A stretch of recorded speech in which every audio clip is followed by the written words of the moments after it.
Taong ka na? 4. Wow, very good. Ano pangalan mo? Ken. Wow. Oh, nangulangot pa. Oh. Ano yung Bisaya ng ano yung ibig sabihin ng ng maulit na? Naulit na bahay. Ano yun? Ulit na bahay. Ano nga yun?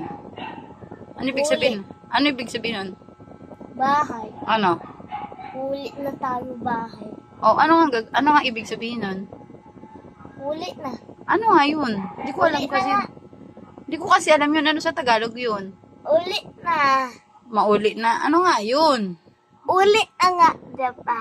Oo nga, pero hindi ko nga kasi alam yun. Anong dagan?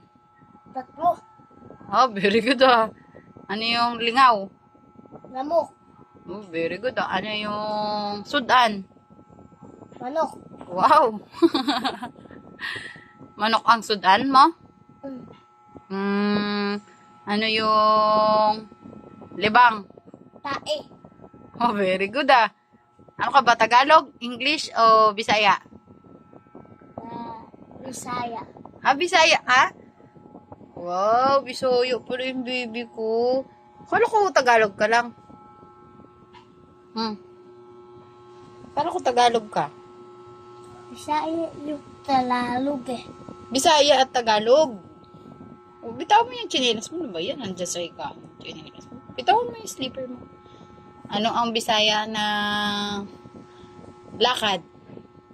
Lakad yun. Ano yun? Lakaw? Lakaw na. Ano nga yun? Lakad. Lakaw na. Ano yung kuyog? Magkuyog ka. Isama. Ah, ang galing talaga. Very good. Appear nga tayo.